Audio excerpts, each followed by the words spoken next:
มื้อนี้สร้างต้องบ่มีงานตอนเช้าก่อนสิไปเฮ็ดเวียกเฮ็ดงานเนาะก็สร้างต้องมาตัดไม้หยังนะไม้มันเป็นไม้อ่าไม้เปื่อยเนาะเปื่อยขี้หนูบ่แต่ว่ามันสิเป็นต้นใหญ่นะพี่น้องแต่ว่าโอ้ยตัดแก่นนั่นแต่ทึกถึงพี่น้องเอ้ยแก่นแห้งยังวะไม้อีจังคือมาแก่นแท้แก่นเลื่อยลงไปจนเป็นไฟเนาะพี่น้องเอ้ยไฟฟ่งออกมาปิดๆเนาะแต่ว่าเลื่อยได้ส่ำนี้ดีละเลื่อยได้แต่ส่ำนี้เพราะว่าจักก็อยากมีปัญหาว่าซั่นเดี๋ยวบ่กล้าตัดต่อโซ่ก็รวมแหน่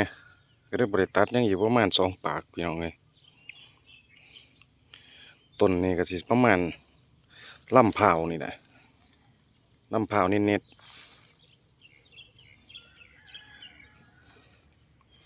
ๆไปเฮ็ดทานคือสิเป็น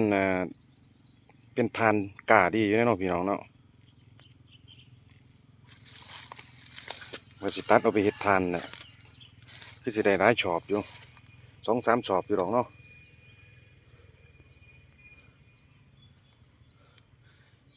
ไม่เด็กๆนี่ก็สิเอาผ้าชิ้นเอาเพราะว่าบริเวณนี่เพิ่นสิปลูกอ้อยนะปลูกอ้อยเพราะว่าเพิ่นสิเตรียมปลูกอ้อยไม่เท่ากันเพิ่นอยากปลูกอ้อยเพิ่นว่าบ่ได้ขายได้แต่ละ1,000-2,000เขาว่าซั่นยังต้นนั้นอีกนี่ข้าพเจ้าว่าสิตัดลงแต่ว่ามันคือมาไกลแรงสูงแต่นั่นสายแรงสูงนั่นแต่ว่าข้าพเจ้าก็บ่เคยว่าซั่นซะบ่เคยเลื่อยจักรลอนล่าจักโสนะแต่ว่าก็ลองมาตัดเบิ่งเนาะลองมาตัดเบิ่งว่ามันจะเป็นจั่งใดแต่ว่ามันแต่ต้นนั้นน่ะมันเสี่ยงหลายมันไกลแรงสูงเนาะ3 เซนอยู่ข้างบนนั่นนะ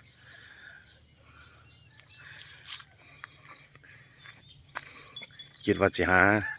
อันพวกที่ว่าตัดมือดีๆแหน่หาเขามาตัดเอาลงว่าย่านมันไปผาดแรงสูงอันตรายเลยนะพี่น้อง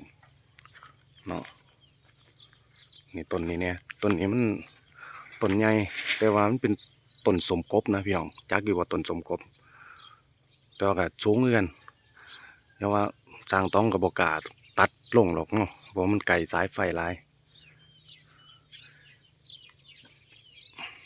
แต่ว่าถ้าจะเอาลงก็จะเป็นต้นนั้นอีกต้นหนึงแล้วก็ต้นนี้เนาะสิหาช้างทั้งนอกเป็น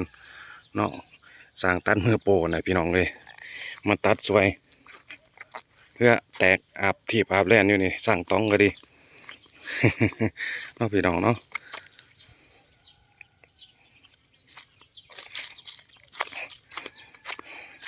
จักรเดิมควันมีปัญหาอย่างน่ะว่าติดบ่ได้มันเป็นจักรจีนนะพี่น้องเลยเนาะจักรจีนสื่ออยู่ประมาณอยู่กะสิสัก2,000นี่แหละ